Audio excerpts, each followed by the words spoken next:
ولا تصعر خدك للناس ولا تمش في الارض مرحا، اور اپنے گال پھلا کر نہ رکھو. یہ عام طور پہ ترجمہ کر دیا جاتا ہے کہ غرور کی کیفیت جب ہوتی ہے تو انسان جو ہے وہ کشادہ پیشانی سے لوگوں سے نہیں ملتا، سیدھا بات نہیں کرتا، بڑا ذرا سا گردن میں خم. سعر اصل میں کہتے ہی ہے، اونٹ کو ایک بیماری ہوتی ہے جس سے اس کی گردن ٹیڑھی ہو جاتی ہے، یہ سعر ہے. تو جس کو ہم اپنی زبان میں کہتے ہیں کج روخی.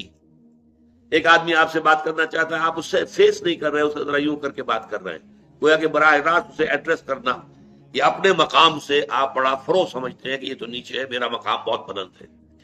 اسی طرح یہ جو کج کولاہی ہوتی ہے، کولاہ جو ہے وہ ذرا ٹیڑھا ہو، ٹوپی جو ہے وہ ٹیڑھی ہو سر کے اوپر، تو یہ کج روخی اور کج کولاہی یہ تمام چیزیں جو ہے یہ ولا تصعر خدک للناس. جب کسی انسان کو خیر کی توفیق مل جاتی ہے، بھلائی کی توفیق مل جاتی ہے، جب وہ فطرت کے راستے پر چل رہا ہے اور نیکی کے راستے پر چل رہا ہے، تو اب سب سے بڑا خطرہ جو اسے لاحق ہو جاتا ہے، شیطان جو ہے اس کے لیے سب سے بڑا گڑھا جو کھودتا ہے جس پہ کہ وہ گرا سکتا ہے اس کو، اگر انسان جو ہے چوکس اور چوکن نہ ہو، تو وہ یہ کہ غرور پیدا ہو جائے، زوم پیدا ہو جائے اپنی نیکی پر، اپنے تقوی پر، اپنی بھلائیوں پر، اپنی عبادت گزاری پر. اگر زوم پیدا ہو گیا and you look down upon the others، دوسروں کو آپ بنظر استحقار دیکھنے لگے، تو آپ کی ساری اچیومنٹس زیرو سے ضرب کھا کر زیرو ہو جائے، gone with the wind، ختم. اس لیے یہ بہت بڑی بات ہے. حدیث میں آیا ہے لن يدخل الجنہ من کان فی قلبہ مثقال ذرۃ من کبر. وہ مثقال ذرہ پھر آ گیا، یا جنت میں ہرگز داخل نہیں ہو سکے گا وہ شخص جس کے دل میں ذرے کے ہم وزن بھی تکبر ہوگا. اور حدیث قدسی ہے الکبر ردائی، تکبر تو میری چادر ہے، مجھ پر راست آتی ہے. المتکبر اللہ کے ناموں میں سے ہے. هو اللہ الذی لا الہ الا هو الملک القدوس السلام المومن المہیمن العزیز الجبار المتکبر. وہ المتکبر ہے، المتعال ہے، بہت بلند ہونے والا اور بہت تکبر کرنے والا. لیکن بندے کے لیے نہیں. بندے کے دل میں اگر تکبر آ گیا تو اس کی ساری نیکی، سارا تقویٰ زائل ہو جائے گا. ولا تصعر خدک للناس، تواضع ہونی چاہیے. شیخ سعدی نے بڑی خوبصورت اس کے لیے مثال دی ہے. درخت ہے، آم کا درخت ہے، امرود کا درخت ہے، انار کا ہے، سنترے کا ہے. جب اس پر پھل آتا ہے تو شاخیں جھک جاتی ہیں.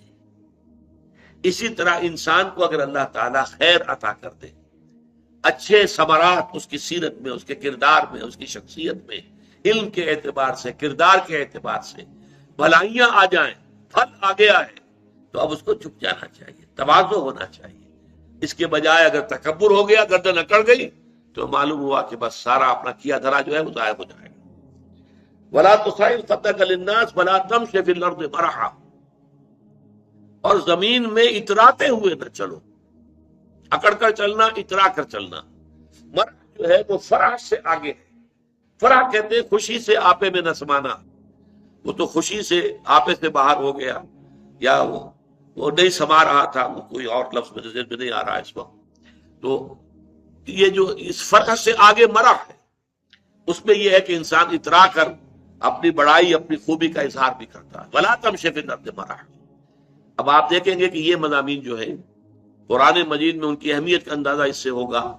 سورہ بنی اسرائیل کے 4 رکوع میں بھی آئے ہیں، ولا تمش فی الارض مرحا، زمین میں اکڑ کر مت چلو، یہ وہاں بھی آیا. اسی طریقے سے اور دوسرے مقامات پر سورہ الفرقان کے آخری رکوع میں بھی آیا ہے، وعباد الرحمن الذین یمشون علی الارض ہونا.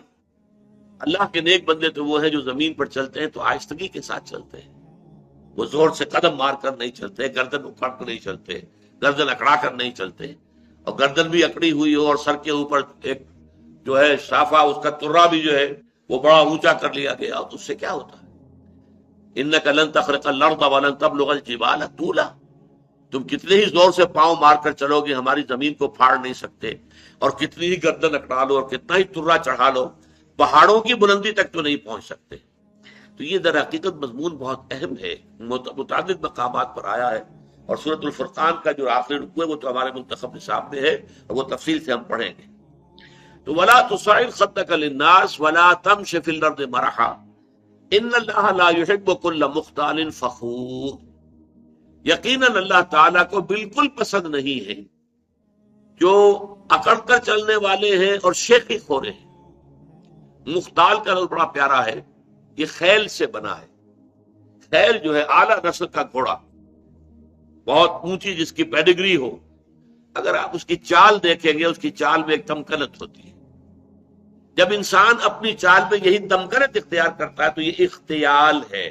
گویا کہ خیل کا سا انداز اختیار کرنا اپنے چلنے میں، خیل سے باب افتعال بنا اختیال. تو اللہ تعالیٰ کو بالکل پسند نہیں ہے. کل مختال فخور، فخر کرنے والے، اپنی نیکیوں پر اپنی دولت پر بھی فخر ہوتا ہے، لیکن اپنی نیکی پر بھی ہوتا ہے، اپنے علم پر بھی ہوتا ہے، اللہ بچائے، اپنی عبادت پر بھی ہوتا ہے. اللہ تعالیٰ اس سے اپنے حفظ و امان میں رکھے. ان اللہ لا يحب كل مختال فخور.